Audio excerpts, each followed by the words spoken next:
Very good morning to one and all present here. On behalf of our SSN IIC team, I welcome our principal sir and all the faculty members for the today's webinar on approaches to patenting in the field of computer science. The webinar mainly aims to evaluate the suitability of our work for patenting and initiations required for patenting computer science related work. Over to you, sir. Okay, good morning. Audible? Yes, sir. Okay. So this is a generic presentation, first part, and the second part will cover specifically questions on how to go about patenting on computer science related areas. So since it's generic, maybe we'll go fast in the first few slides. Next one, please. So can I move this? Okay. So this is what we are expecting. Generally, everyone should be able to search patents and develop patent maps. So that I'll quickly run through. Afterwards, how to assess whether it is suitable for your work or not. And third part will be how to go about doing for computer science. Roughly about 46 slides. We'll finish in 45 minutes. Next one, please. So this is the flow. Next. So this is a generic slide I start with. So those who are new, you can read through this. This shows how, why we call it as a property. In any property, we have to define the boundaries, then register it with a higher authority. Then they give us right to use it. If somebody misuses, we can go to the court. So this is a generic property. Next one. So if you go to intellectual property, it's the same. We have to define the boundary.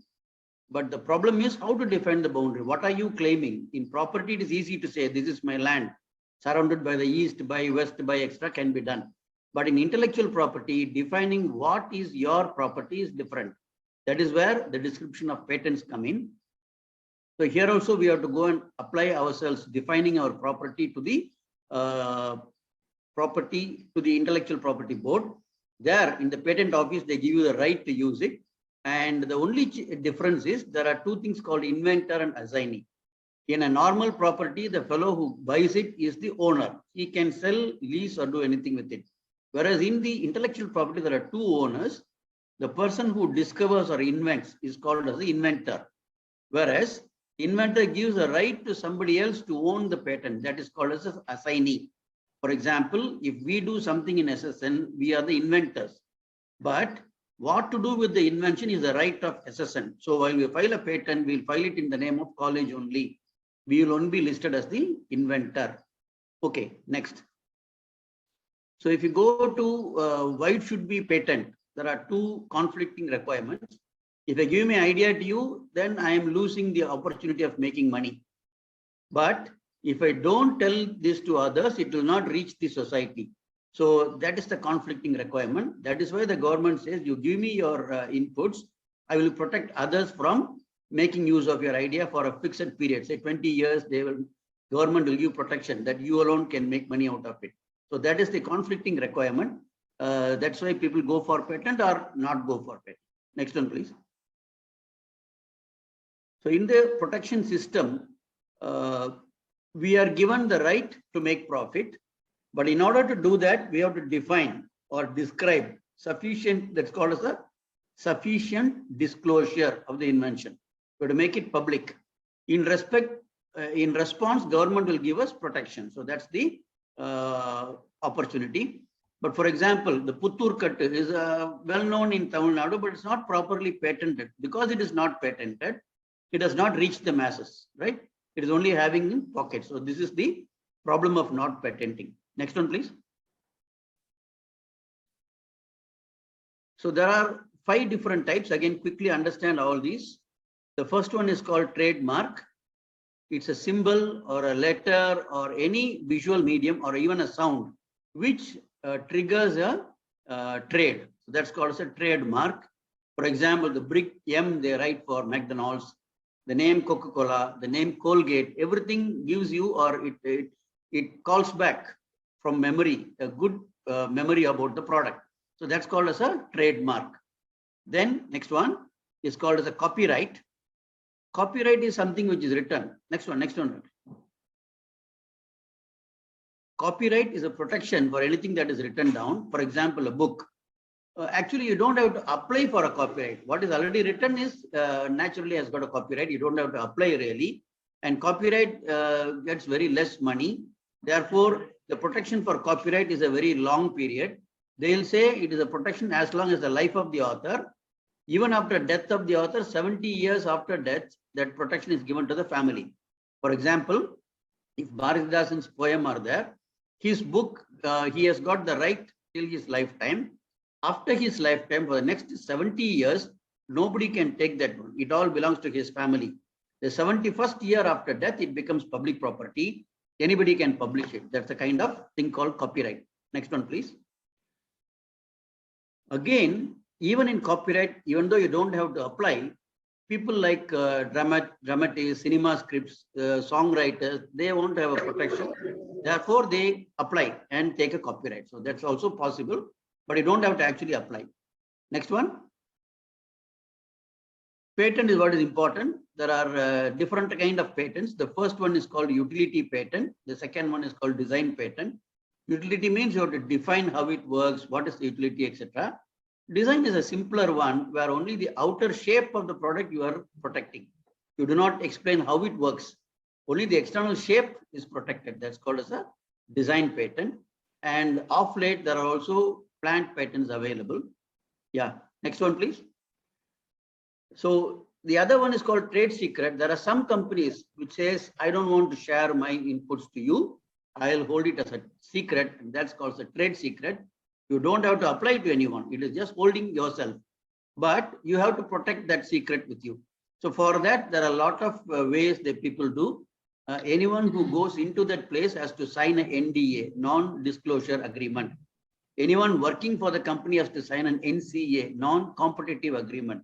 That is, even after resignation, I will not go and compete with, I will not join any competitor company. That's called non-competitive agreement. Like this, they do, and they spend a lot of money in litigations and maintaining lawyers. One example is Coca-Cola. Very popular brand, but they don't do patent at all. They just keep their formula as a trade secret. Next one, please. So there is another one called geographical indicators, where if the product quality is related to the location, then a group of people can use that name, particularly Madurai Malli or Basmati rice, Darjeeling tea. Everybody in Darjeeling can use this name. Therefore, this is called a geographical indicator. A lot of things in each case, we are not going to look at it. Next one. So why we see all is nothing is separable. All are interconnected.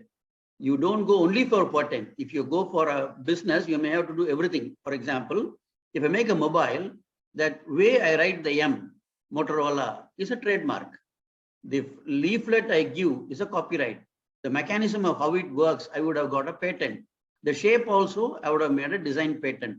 So like this, everything is interconnected. You cannot say I'll do only patent and stop it off. If you want to do business, you may have to have all the 5 for you.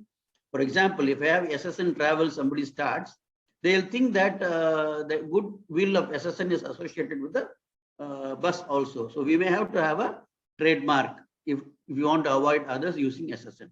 So this is the kind of protection needed in terms of business. So please understand that all are interrelated. Yeah, next one. So patent search is a simple one.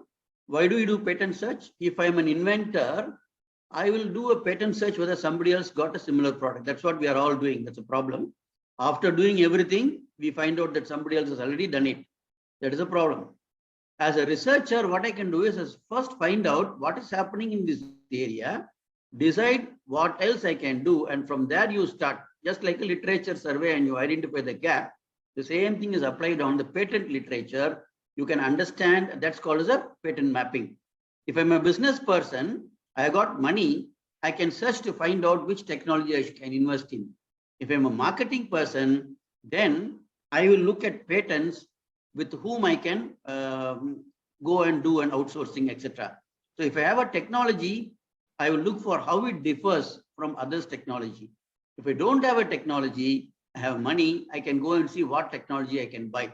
Therefore, patent search and patent map is a very big pool of information for business. Next one, please. So how to do patent search? If you already know this, we can skip it. Anyway, I'll just go through the basic slides. The most popular site for selection of patents is USPTO, United States Patent and Trademark Office. I'll show you a few snapshots of how it is done. There are also so many other patent offices. I'll just see one or two. I'll show you some examples. Next one. So this is how the screen looks like. If I say USPTO, there are two opening boxes. FT means they are granted patents, full text, patent, full text. On the right side, it is a app. That means patent that's a pending. They've applied, but not yet granted. So both are available to you. Granted patents also fully available. Patents awaiting scrutiny is also available. There are a lot of search mechanisms available. We'll quickly see one or two. Next one, please. So this is a screenshot. I opened the patent application full text. There you can see that there are two words possible, term 1, term 2, and in which field I can choose, and I can use a Boolean algebra, either and, nor, etc. is also possible. So you have to explore it to understand the full potential. Next page. So I'm just clicking the term 1 and the drop down menu. You can see everything is there. I can search by the title, by the abstract, by the inventor, by the assignee, by the city, by the classification. So many things are possible. For example, if I'm in an industry, I will select my competitor, and every month I'll select what the competitor is doing. You can also select by application number. You can say after this number, I want to know what has happened. So many possibilities are there. So if you are a starter, it is better to use the term. Critical term will appear either in the abstract or in the claim. So you can choose a word, let it be in the abstract. The second word, let it be in the claim. If you do that, most probably you will get the related patents. So you can explore this to understand more about it. Next one, please.